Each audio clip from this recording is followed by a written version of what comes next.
여러분 안녕하십니까? 광주 MBC 뉴스데스크입니다. 현재 12호 태풍 오마이스가 제주도 해상을 지나 북상하고 있습니다. 태풍은 자정 전후에 남해안에 상륙할 것으로 예상되는데요. 광주천에 나가 있는 취재기자 연결해 보겠습니다. 이다현 기자, 지금 비가 많이 내리고 있습니까? 지금 광주에는 굵은 빗방울이 세차게 쏟아지고 있습니다. 바람도 점차 강하게 불기 시작해서 태풍이 가까이 다가오고 있다는 걸 실감할 수 있는데요. 지금 제 뒤로 보시는 광주천도 물이 불어날 우려가 크다 보니 주변 산책로가 모두 통제됐습니다. 태풍 오마이스는 오늘 자정쯤 광주와 가장 가까워질 것으로 예상됩니다. 기상청에 따르면 태풍은 시속 45km의 속도로 북상하며 자정쯤 여수 부근을 지나갈 것으로 보입니다. 이때 광주와 태풍 중심과의 최근접 거리는 100km 정도일 것으로 추측됩니다. 현재 광주와 전남 화순, 나주 영광 등 12개 시군에는 태풍 예비특보가 내려져 있습니다. 광주지방기상청은 태풍의 영향으로 내일까지 광주와 전남 지역에 100에서 최대 400mm의 비가 내리고 시속 35에서 65km의 바람이 불 것으로 내다보고 있습니다. 태풍 피해를 최소화하기 위한 조치도 내려졌습니다. 무등산 국립공원 사무소는 38개 탐방로를 모두 통제했고 광주공항은 저녁 7시 이후 광주에서 제주로 향하는 비행기 2편을 결항했습니다. 기상청은 매우 강한 바람과 많은 비가 예상된다며 시설물 피해와 안전에 유의해달라고 당부했습니다. 지금까지 광주천에서 MBC 뉴스 이다현입니다. 네, 이번에는 이 시각 현재 태풍이 어디쯤 왔는지 또 비는 얼마나 내릴지 알아보겠습니다. 기상센터 연결합니다. 이다솔 캐스터, 지금 태풍이 어디쯤 지나고 있습니까? 네, 제12호 태풍 오마이스 오후 7시를 기해서 서귀포 남남서쪽 52km 부근 해상을 지났습니다. 이동 속도가 조금 더 빨라져서요. 시속 45km의 속도로 남해상을 향해 북상 중입니다. 오늘 자정이면 여수 동북동쪽 약 20km에 육상하면서 우리 지역에 아주 가깝겠고요. 이후로는 경상도 지역을 관통해서 내일 이른 오전 포항 부근 해상에서 온대 저압부로 약화되면서 소멸될 것으로 예상되고 있습니다. 좀 더 자세히 태풍 중심으로부터의 거리 살펴보면요. 고흥으로부터는 217km, 여수까지는 247km 부근까지 다가온 상태입니다. 우리 지역 오늘 밤이 고비가 되겠는데요. 현재 남해안 지역을 중심으로 이미 태풍특보가 발효 중입니다. 특보가 내려지지 않은 지역도 태풍이 지나면서 오늘 밤사이 모두 특보가 발효되겠습니다. 레이더 영상 보시면 남해안을 중심으로 이미 시간당 10mm 안팎의 비가 지나고 있는데요. 태풍의 직접적인 영향권에 드는 데다가 서해상으로부터 다가오는 저기압의 영향까지 더해지면서 우리 지역 내일까지 아주 많은 비가 내리겠습니다.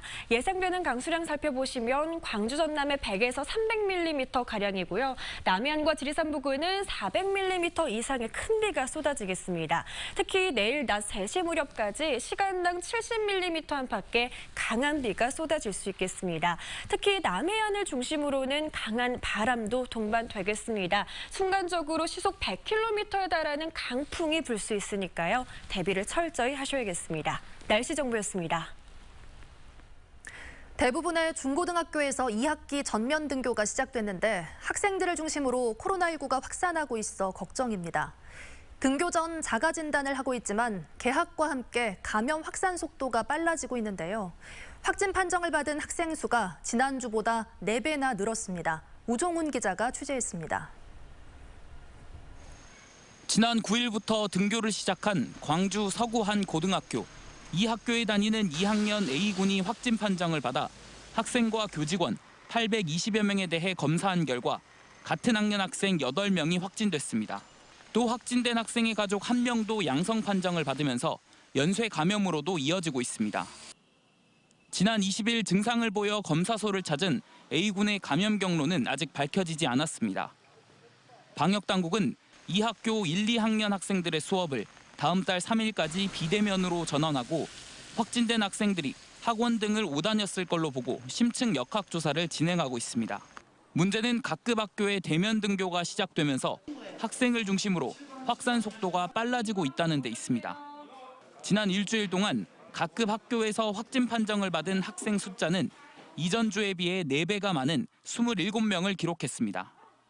방역당국도 등교 전 자가 진단을 실시하고 있지만 타 지역을 통한 감염이 계속되고 있고 변이 바이러스로 가족을 포함한 교내 확산 속도도 빨라지는 점을 우려하고 있습니다.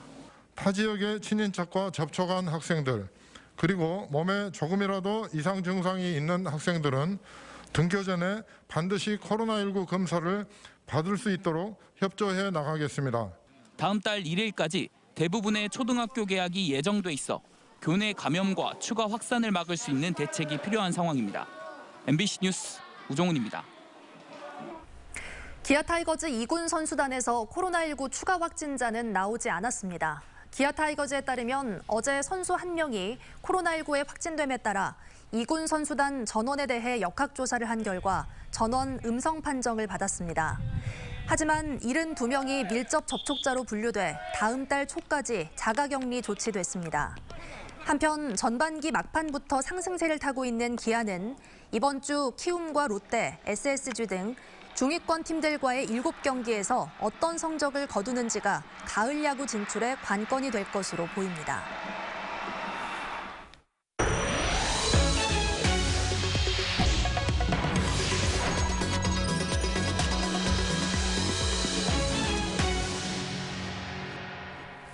신인 1차 지명 선수를 놓고 고민에 고민을 거듭하던 기아 타이거즈가 결국 동성고 내야수 김도영을 지명했습니다.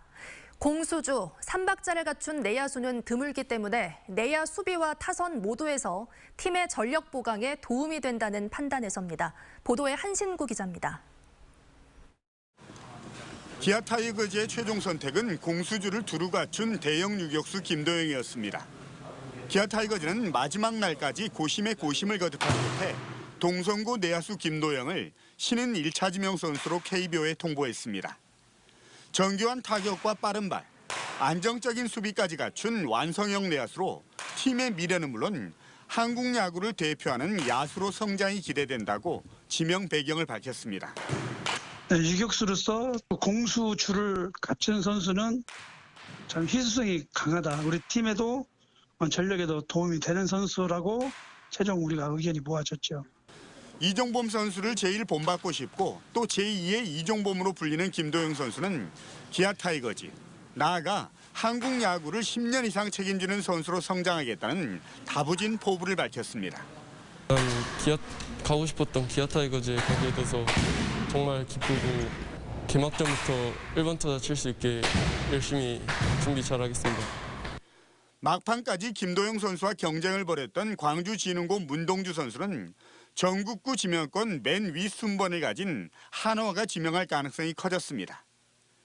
10년에 한 번 나올까 말까 한 선수로 평가받으며 지명 막판까지 기아는 물론 야구 팬의 관심을 모았던 두 선수.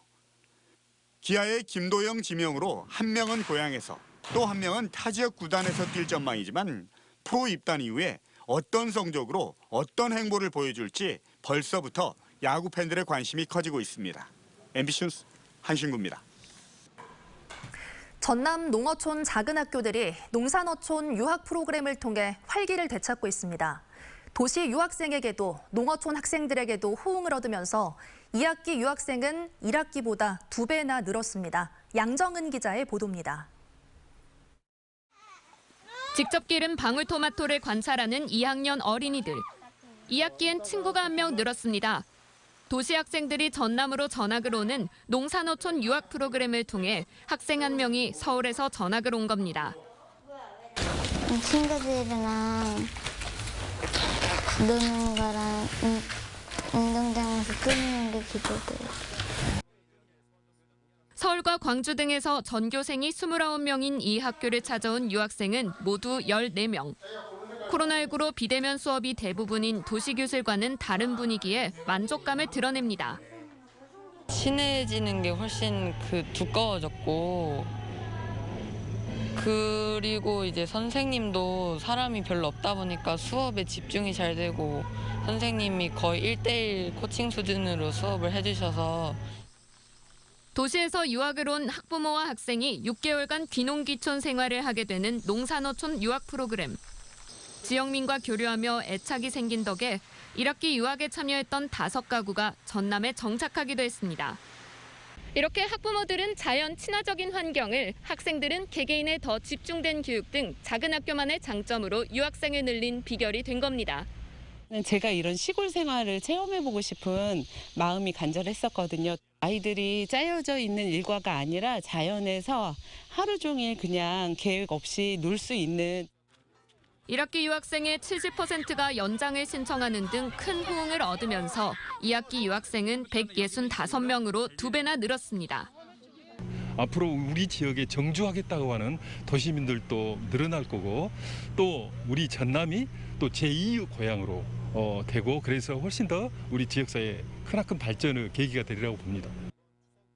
전남도 교육청은 농산어촌 유학을 정규 교육과정으로 편성할 것을 교육부에 건의하는 등 유학 프로그램을 더 확대해 나갈 계획입니다. MBC 뉴스 양정은입니다. 광주 글로벌모터스의 초대 대표를 맡았던 박광태 대표이사의 임기가 다음 달 중순 만료됨에 따라 차기 대표이사 선임을 위한 절차가 조만간 시작될 예정입니다. 이용섭 광주시장은 다음 달 15일 신차가 출시되는 만큼 초대 대표로서 역할은 충분히 수행했고 연임 의사는 없다는 뜻을 박광태 대표로부터 전달받았다고 밝혔습니다. 이에 따라 차기 대표 선임을 위한 절차가 조만간 개시될 예정인데 광주 글로벌모터스의 대표이사는 일대 주주인 그린카 진흥원의 추천과 이사회의 심의, 주주총회의 승인 절차를 거쳐 최종 결정됩니다. 전국 5개 도시철도 노조가 다음 달 파업을 예고한 가운데 광주시 도시철도 노조는 파업에 참여하지 않을 것으로 예상됩니다. 광주도시철도공사에 따르면 공사와 노조는 올해 말까지 임금 교섭을 진행 중인 만큼 쟁의 행위를 위한 찬반 투표를 하지 않았습니다. 이에 따라 전국 5개 도시철도 노조가 다음 달부터 진행하기로 한 파업에는 참여하지 않기로 했습니다. 한편 서울과 부산 등 전국 5개 도시철도 노조는 무임수송 손실 보전과 구조조정 철회 등을 요구하며 다음 달부터 공동 투쟁하기로 했습니다. 장흥에서 성범죄 전과자가 전자발찌를 끊고 도주해 경찰이 행방을 쫓고 있습니다.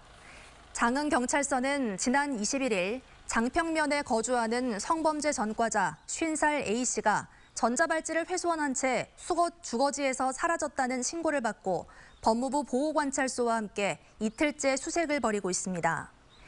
A씨는 지난 2011년 청소년 2명을 수차례 성폭행한 혐의로 징역 5년에 신상정보 공개 명령 10년을 선고받았습니다. 광주를 연고로 한 여자 배구팀의 명칭이 AI 페퍼스로 확정됐습니다. 광주시와 페퍼저축은행에 따르면 광주가 AI 중심 도시로 비전을 선포한 만큼 광주시와 동반자이자 지역 겨울 스포츠의 상징이 되겠다는 의미로 팀명을 이같이 결정했다고 밝혔습니다.